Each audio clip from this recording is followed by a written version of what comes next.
Try किया है। वहीं रविंद्र इंद्रराज सिंह दलित समुदाय से आते हैं और दलितों को अपने पाले में लाने का प्रयास यहां दिखाई दिया। इसके अलावा अगला चेहरा मनजिंदर सिंह सिरसा सिखों का प्रतिनिधित्व करेंगे। पंजाब में पैठ बनाने की कोशिश कामयाब होती दिख रही है। अगली जानकारी आपके सामने रख रहे हैं। मनजिंदर सिंह सिरसा के अलावा कपिल मिश्रा, आप समझिए ब्राह्मण समाज से आते हैं और ब्राह्मण जाति पर पकड़ और मजबूत होती यहां इस दांव के साथ दिखाई दे रही है। पंजाब को संदेश देने की कोशिश आशीष सूद के जरिए भी हुई है। पंजाबी हैं तो आप समझिए कि जरूर यहां पर शपथ ग्रहण दिल्ली में हो रहा था, लेकिन मैसेज दूर तक जा रहा था। बिहार में पकड़ बनाने का प्रयास जो है वो पंकज कुमार, बिहारी या पूर्वांचली वोटर्स की पकड़ इनके जरिए और मजबूत होती दिखाई दे रही है। तो ये जो चेहरे हैं ये सोच समझ के रणनीतिगत तरीके से उतारे गए हैं। और हमारे साथ हमारी सहयोगी प्रियंका सीधे जुड़ रही हैं। प्रियंका लगातार सुबह से कवर कर रही है। काजल और प्रियंका जरा चल रहे हैं उनके पास, क्योंकि जानकारी मिली है कि आप कुछ ही देर में मुख्यमंत्री पहुंचने वाली हैं यमुना घाट और उसको लेकर तैयारियां हैं। हमारे साथ काजल जुड़ी हुई, पहले काजल के पास ही जा रहे हैं। काजल, जो तस्वीरें हैं वो बता रही हैं कि बहुत प्रतिबद्ध है नई दिल्ली सरकार, दिल्ली को बदलने के लिए तैयारी के साथ उतरी है और पहले सबसे पहला जो प्रोजेक्ट है वो यमुना का ही लग रहा है, उसी पर जोर लग रहा है।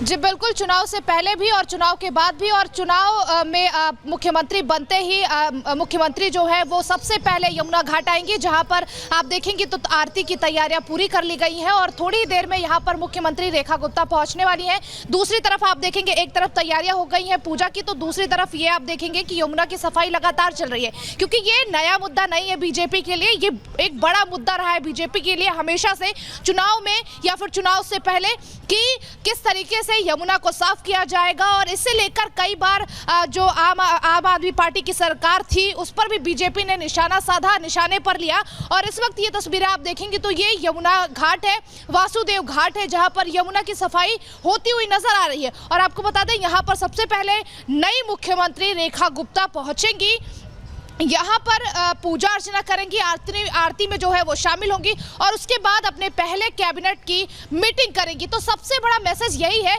कि आखिर जिन कामों को लेकर बीजेपी ने मुद्दा बनाया था, आखिर बढ़ा दिया गया इस मंच से, ये काजल समझ में आ रहा है, मैसेज बढ़ा दिया जा रहा है। प्रियंका का रुख कर रहे हैं।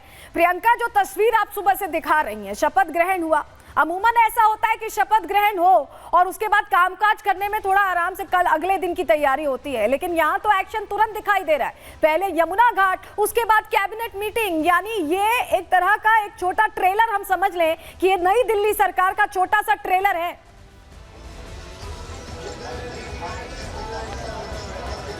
बिल्कुल ठीक कहा आपने। देखिए बीजेपी का स्टाइल है, स्टाइल ऑफ वर्किंग बीजेपी का ऐसा ही है कि जो कहते हैं उसको करके दिखाते हैं। 27 साल बाद अब जब मौका मिला है राजधानी दिल्ली में राज करने का, सरकार को चलाने का, तो अब इसमें एक दिन भी बर्बाद ना हो इस बात का खास ख्याल रखा जाए। देखिए बार बार इस चुनाव के इर्द गिर्द यमुना नदी रही और ये कहा गया तस्वीरों के जरिए हम आपको दिखाएंगे कि यमुना की सफाई नहीं की और पिछली सरकार ने बार बार यमुना के नाम पर राजनीति करते रहे। चाहे वो छठ पूजा करने आए लोग या आसपास के कोई भी लोग आए, वो बार बार कहते थे यमुना के आसपास बदबू आती है, गंदगी इतनी ज्यादा है कि पूजा पाठ नहीं हो पाती। लेकिन आज आपको बता दें, जब आज शपथ हुई है उसके ठीक अब 6 बजे शाम को, अब से 1 घंटे बाद यहां पर पहुंचेंगी नवनिर्वाचित मुख्यमंत्री बीजेपी की रेखा गुप्ता अपनी कैबिनेट के साथ। और यहां पर देखिए आरती की जाएगी, आरती की पूरी तैयारियां यहां पर हो चुकी है। इसके अलावा बोटिंग की व्यवस्था की गई है, बोट के जरिए बोट में बैठकर भी जायजा लिया जाएगा। साथ ही कुछ मशीनें इस यमुना नदी में लगाई गई हैं जो साफ सफाई का काम भी लगातार कर रही हैं। और ऐसे में जो विकास की रेखा है वो कितनी लंबी होने जा रही है,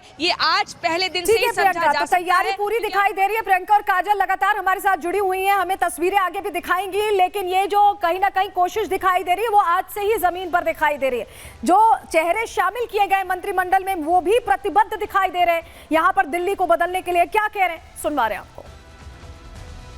ऐतिहासिक दिन है, प्रधानमंत्री जी के विजन को इम्प्लीमेंट करेंगे। Just fit for the month, आज पहला दिन हमारे ओथ लिया हुआ है।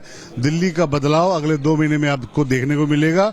हम बातें नहीं करेंगे, हम काम करेंगे और गलत दिशाओं की बातें बिल्कुल नहीं करेंगे। भ्रष्ट मुक्त सरकार, जो आम आदमी पार्टी ने जो भ्रष्टाचार कर रखा था उससे मुक्त करेंगे और एक अच्छी सरकार, अच्छी हॉस्पिटैलिटी, अच्छा रोड, अच्छा पानी, सब कुछ सुविधा दिल्ली की जनता को मिलेगी।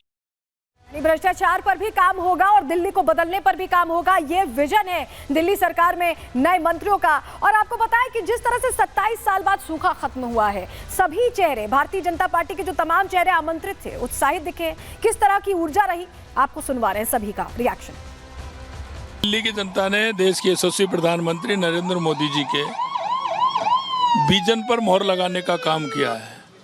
वो जानते हैं कि देश के यशस्वी प्रधानमंत्री नरेंद्र मोदी जी के नेतृत्व में दिल्ली की काया पलट हो सकती है, दिल्ली में विकास हो सकता है। जैसे रेखा गुप्ता जी का नाम रेखा गुप्ता है, लेकिन वो दिल्ली की भाग्य रेखा बनेंगी, विकास की रेखा बनेंगी, अविरल निर्मल यमुना मैया के प्रवाह की रेखा बनेंगी, स्वच्छता की रेखा बनेगी। और आने वाला समय बहुत ही जैसा दिल्ली को देश देखना चाहता है, दुनिया देखना चाहती है। ठीक है, दिल्ली के लोगों का सपना भारतीय जनता पार्टी माननीय मोदी जी के नेतृत्व में, आदरणीय रेखा गुप्ता जी के नेतृत्व में पूरा करने जा रहे हैं। दिल्ली की जीत देश की जीत है, देश की भावनाओं का प्रकटीकरण है। और आज देश के प्रधानमंत्री नरेंद्र मोदी जी ने एक महिला को मुख्यमंत्री बनाए, जो संगठन का, सामाजिक और प्रशासनिक दोनों सभी अनुभव को रखे हुए हैं। अद्भुत अलौकिक कार्यक्रम, ऐतिहासिक कार्यक्रम। ऐसे लग रहा था पूरी दिल्ली आदरणीय प्रधानमंत्री श्री नरेंद्र मोदी जी को आशीर्वाद देने के लिए। हम सबके लिए बहुत ही गर्व की बात है कि आज जिस प्रकार से जन सैलाब आज इस शपथ ग्रहण समारोह में उमड़ा है, वो इस बात का प्रमाण है कि लोगों की हमसे बहुत अपेक्षाएं हैं। बहुत गर्व और सब लोग में बड़ा उत्साह, पूरे देश में उत्साह, महिलाओं में बहुत, पूरे देश में एक भारतीय जनता पार्टी के प्रति और बड़ा सम्मान हो। मोदी जी के प्रति मतलब दिल से धन्यवाद समस्त भारत की महिला दे। देखिए, ये बीजेपी का मास्टर स्ट्रोक है, क्योंकि उन्होंने सिर्फ 5 साल नहीं +5 ऐड कर दिया है। 10 सालों का प्लान ऑफ एक्शन कैसे, आपके लिए झटका कैसे, जरा ये आपको समझा देते हैं। चलिए जानकारी जल्दी से आपके सामने रख रहे हैं। देखिए, पहला नुकसान आम आदमी पार्टी को क्या होने वाला है। रेखा गुप्ता वैश्य समुदाय से आती है, समझ रहे हैं, और पिछले कुछ समय से वैश्य नाराज थे, लेकिन उन्हें साथ दिया गया। रेखा के सीएम बनने से वैश्य अब खुश है। और यहाँ भी आम आदमी पार्टी का जो वोट बैंक है वो खिसकता दरकता दिखाई दे रहा है। वोटर्स में सेंध लग गई है आम आदमी पार्टी के, और यही वजह है कि तस्वीर बदली है, यानी +5 ऐड हो जाएगा। आप ये समझ रहे हैं। दूसरा नुकसान क्या है, रेखा और केजरीवाल हरियाणा के निवासी हैं, रेखा गुप्ता भी और अरविंद केजरीवाल भी। रेखा के सीएम बनने से हरियाणा बीजेपी को भी फायदा पहुंचेगा, यानी सोचिए डबल फायदे वाली बात है। हरियाणा में आम आदमी पार्टी को दोहरी चोट लगने वाली, क्योंकि पंजाब के बाद ऐसा लग रहा था आम आदमी पार्टी को कि शायद हरियाणा में कुछ हो, लेकिन उस समय कांग्रेस ने साथ नहीं दिया, अकेले लड़े, कुछ हुआ नहीं।